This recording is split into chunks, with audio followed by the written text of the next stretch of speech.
Alright, first off, I'd like to apologize for the lighting in my last video. Like I said, I've said before, I'm not a cinematographer yet.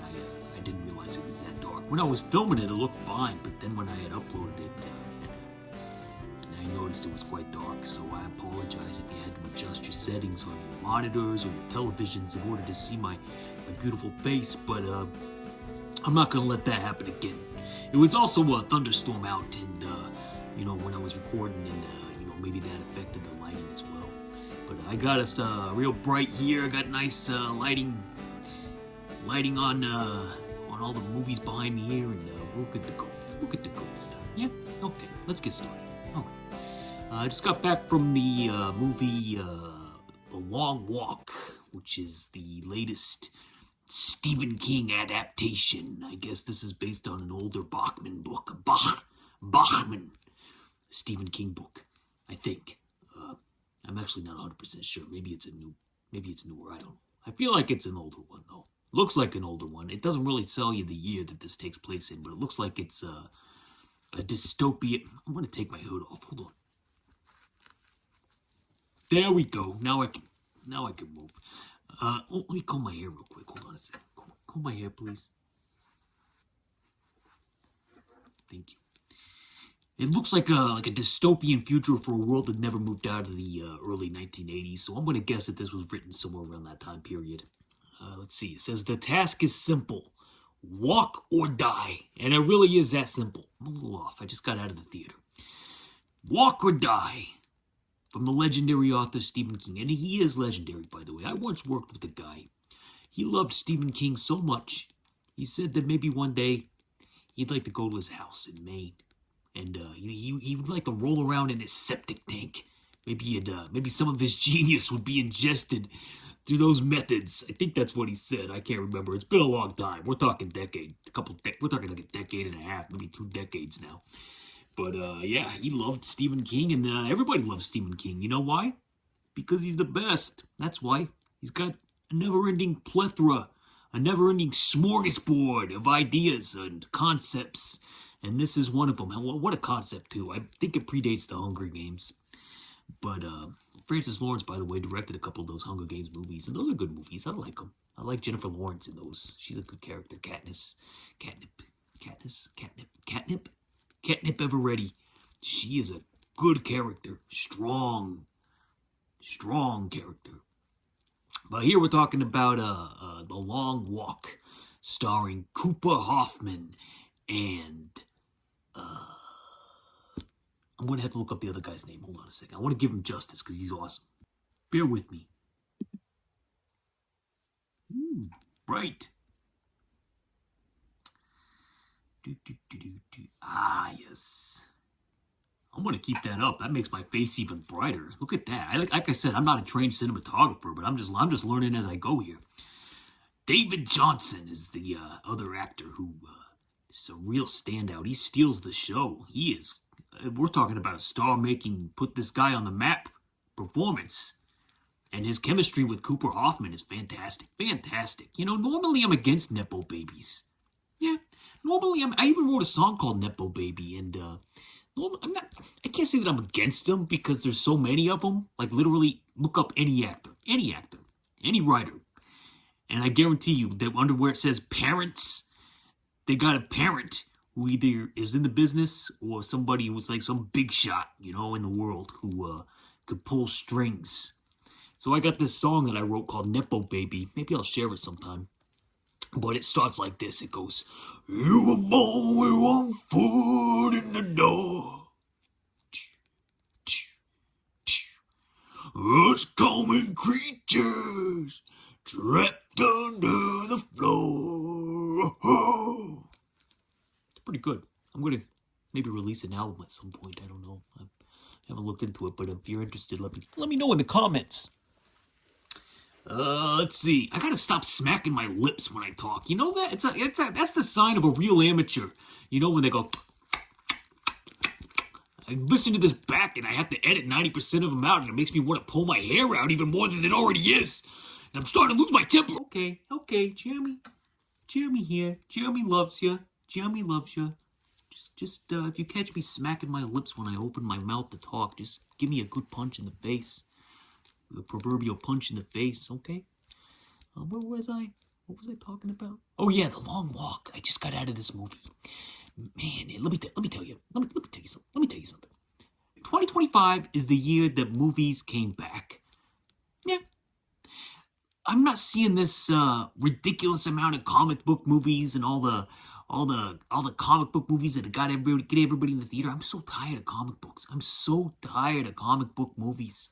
And I think everybody else is too. We got Marvel fatigue. Let's go back to we're going back to the mid-range stories. You know, and I'm tired of TV shows also, to be honest with you. It's like everything has to go to... What happened to a good 100-minute movie that told a story from start to finish? There was an original story. Well, I mean, this was based on a Stephen King story, but you know what I mean. You know, like, it's not some IP thing. It's like, a fresh story, I'm going to get those. And I'm seeing them. And they're coming back in 2025. I'm telling you, something's in the air. Jeremy's finding himself in the theater every single week. For the last 2 or 3 weeks, I think I've been in there. Maybe missed one. And I got plenty more coming. They got the new Paul Thomas Anderson coming. I'll be front and center for that one. I saw the trailer for it before Long Walk, and man, I am pumped. Steven Spielberg apparently saw it 3 times already, and nobody else has. He saw it so many times. You got about I don't know exactly how the number they probably said, but I don't do plot descriptions very well because my brain doesn't like to follow plots that much. I'm going to be honest. I like the gist of a plot. I'm not one of those guys that has to break down every detail. I don't even need to understand every detail. Most of the time, you can just let them flow over you like a dream. Movies are like dreams, and you can let them flow over you. That's how I look at it. But anyway, the plot to this one, if you want to get into the nitty gritty, is like a dystopian future run by this guy. I think it was Mark Hamill. I couldn't really tell because he was using a real gruff voice, like an over-the-top, hammy, gruff voice, but it kind of worked. I didn't hate it. But anyway, this guy's running this annual event with these volunteers. Everybody can volunteer to be put in this draft lottery where they have to walk for miles and miles, and there's no finish line. The only way to finish the walk is to survive the walk, and only one person can survive. So what it's like, I'll tell you what it's like. It's like Stand By Me meets The Hunger Games meets They Still Shoot Horses, don't they? You remember that one?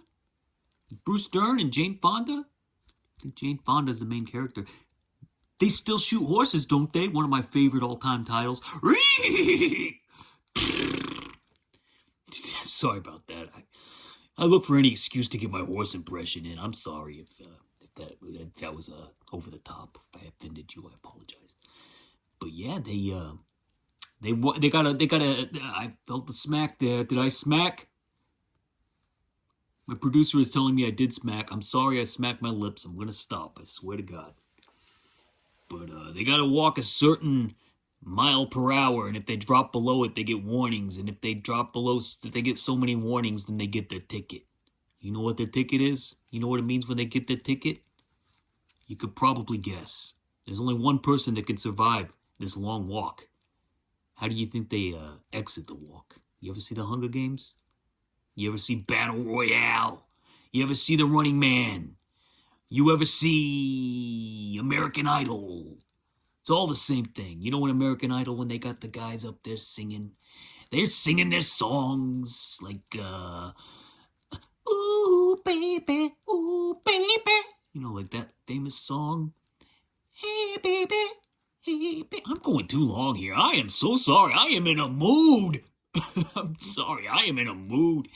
But yeah, when they're singing on American Idol and they get shot, you know that one. You've seen that. We've all seen it. Reality TV. So yeah, that's what this is. That's the plot. That's the story. And it's about the connection. And there is a connection here. Okay? 2 of the lead characters. I mentioned their names earlier. One's the Nepo baby, Cooper Hoffman, who does a fantastic job. He's like a young Philip Seymour Hoffman, except he's got so much empathy. He's just got a kind face. I don't know. There's something about him that just makes me get behind him in everything I've seen him in. And I think I've seen every single one of his performances so far. And guess what?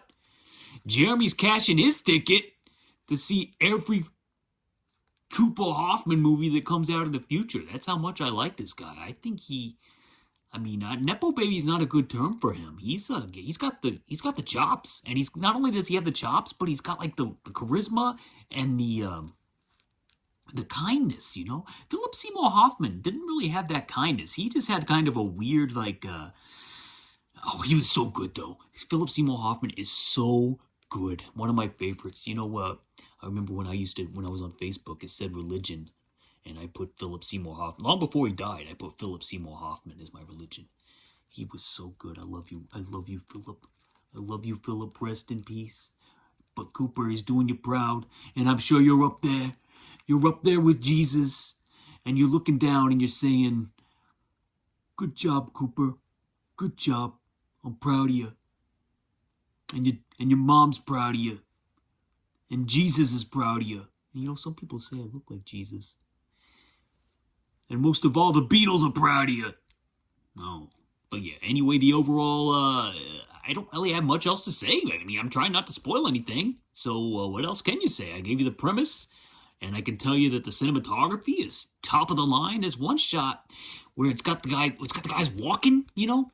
They're walking, and there's some, like, lights, headlights, vehicle lights behind them, just giving them a silhouette. Oh, my God, it is gorgeous.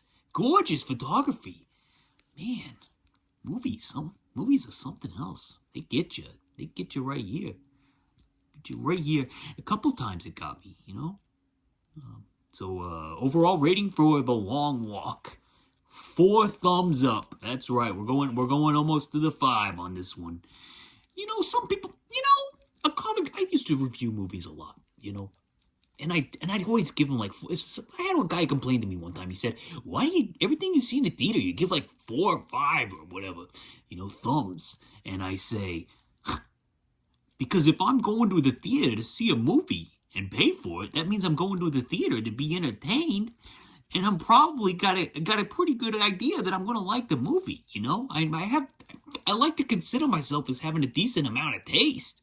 So anytime I go see a movie, I generally, in the theater, I generally give it at least 3 thumbs. Sometimes I give it 4. Actually, most of the time I'm usually in the 4 range. Sometimes I go to 5, you know, if I feel like that's an all-timer. That's an all-timer right there. This is really, really good. This is 4 thumbs up and a heart. You know, like in Letterboxd, you get the heart. I love doing the heart because this one touched my heart. It touched my heart. There's life advice here. Life advice. Can't we all just get along? Can't we all just get along? I really, guys, I'm gonna get serious here. I really think that we should come together. You know, we should come together as a species and just remember that we're all the same in the long run. At the end of the walk, you know, like when we're walking and when we start walking, we think we're different, but then we get to the end of the walk, you know. I'm not spoiling anything either. I'm just talking metaphorically. Excuse me. But the end of the walk, you know, it's like, are we any different? Are we all that different? Even if we've made mistakes along the way. Even if we've made mistakes along the way, along the way of the long walk, we can come together and we can be human beings. Where's your humanity? Where's the humanity? It's in the walkers, not the shooters. You know, the guys, the regime, as I call it. Oh, heavy stuff. Heavy stuff.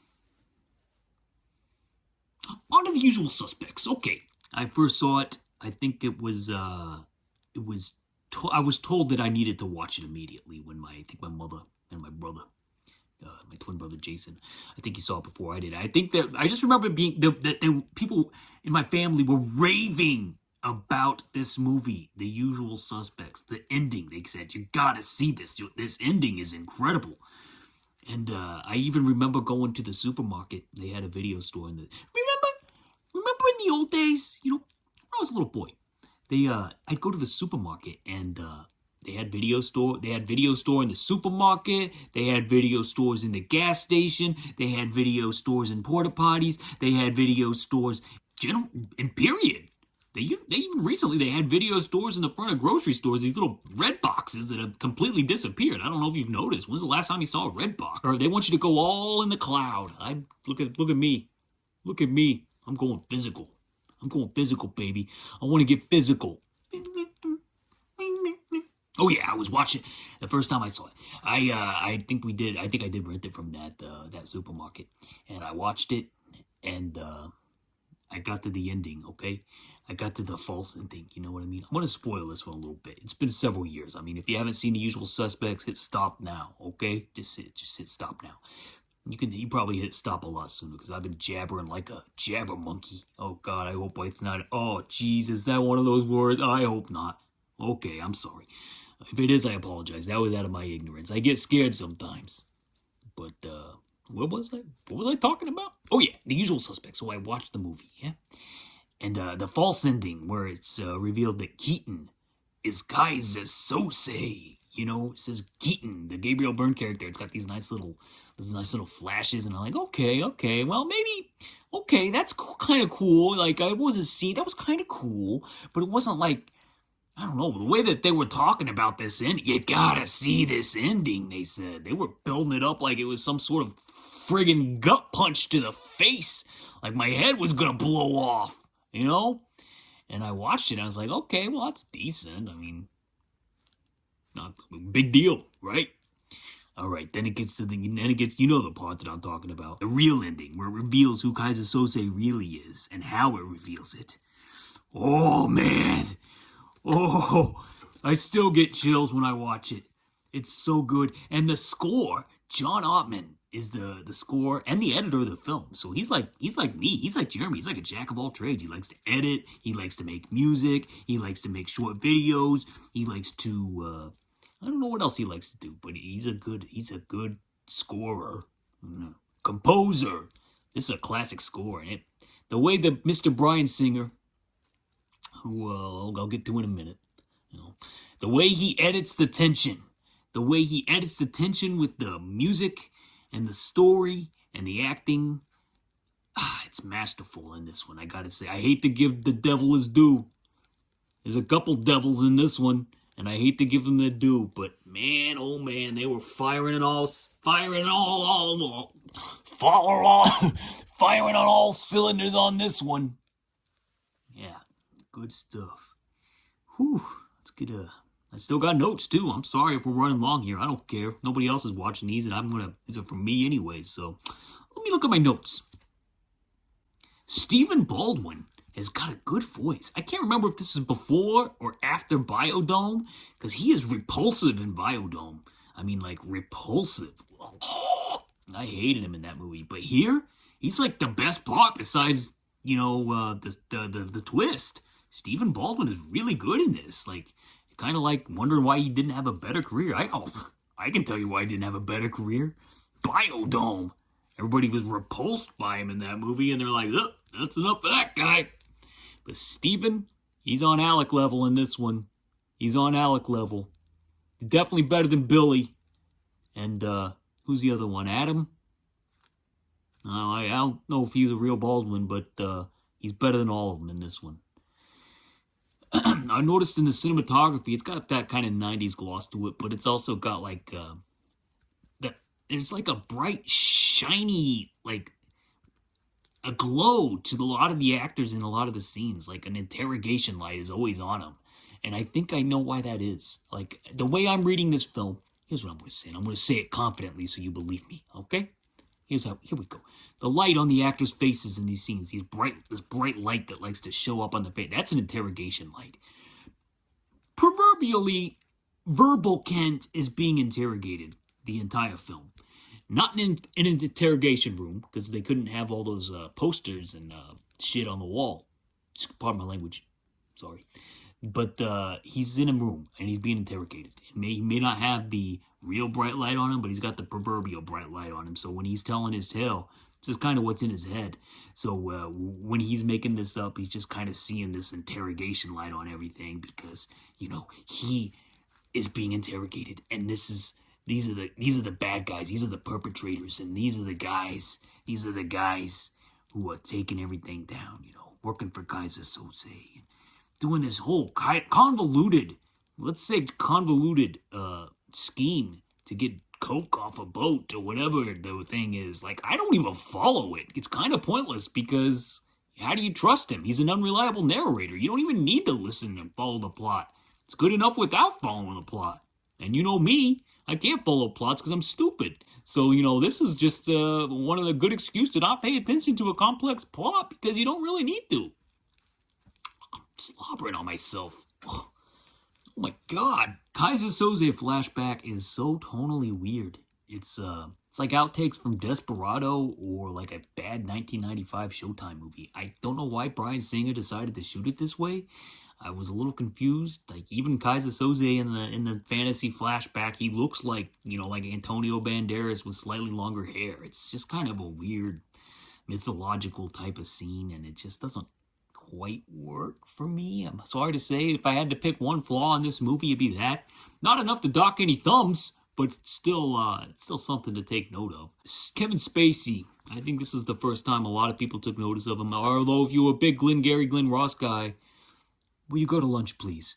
Will you please go to lunch? Will you go to lunch? If you were a big Glenn Ross guy, you knew Kevin Spacey already.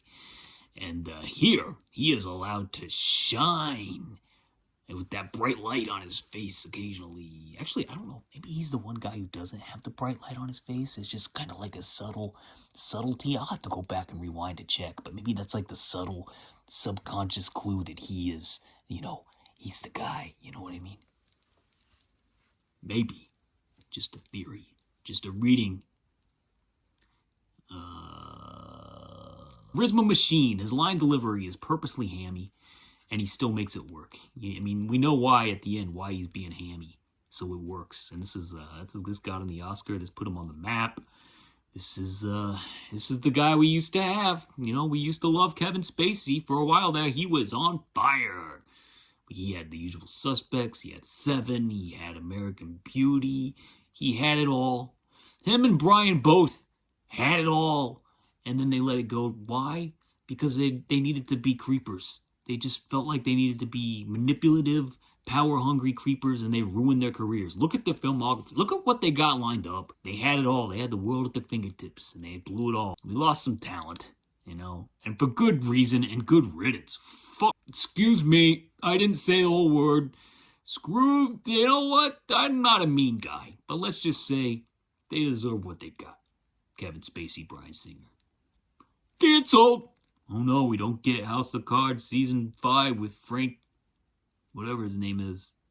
That little sound effect on Netflix is from House of Cards. That's Kevin Spacey. So he's still permeating our brains subconsciously. Did you know that? Let's see. I think I mentioned John Ottman's score already. I like all the round sunglasses. Just a side note, I like all the round sunglasses in this movie. I should probably get some. Those are cool. Maybe next time you see me, I'll have some round sunglasses. Match my round eyeballs. We're watching fiction inside of fiction. It's a unique setup with an unreliable narrator. And I know Roger Ebert, I think I might have heard one of those lips. But I think Roger Ebert didn't like the movie because of that. Can you believe that? He actually didn't like the movie because he felt like he'd been duped. I mean, isn't that the whole idea? Isn't that the whole idea that we're being duped? That Chaz Palminteri's being duped by this criminal mastermind? He's like, well, what's the point of all this? If it's all BS, why do we care? Well, I don't know. Why do we care? I'll tell you why we care. Because it's a hell of a story. That's why we care. The story is why we care. This is a mastermind. We just watched him work his magic. We watched the mastermind work. And to this day, you say Kaiser Soze, he's in the lexicon. He's in the, and isn't it crazy how, like, Kevin Spacey ended up being Kaiser Soze to an extent? Like, or imitating life in that sense. And, man, that ending, though. That ending still gets chills. I can imagine seeing it in a packed house in 1995. With all the other audience members, and when that ending hits, that glass of coffee falls. When I was in a barbershop quartet in Skokie, Illinois, when I used to pick coffee beans in Guatemala, you know, he had that. He's just got that. It's got that tone, you know, that it's going along the wall, and you're seeing all the things from the stories and the lines, and it's all coming back with that John Ottman score. Oh my God! Oh my God! Ugh. Oh man! Oh, I'm tired. I need a cigarette. Anybody got a cigarette? Oh, my producer's telling me I shouldn't talk about cigarettes. That's The Usual Suspects. Screw Kevin Spacey, screw Bryan Singer, but man, what a classic. You can't take away the classics. You can take away the artists, because they suck.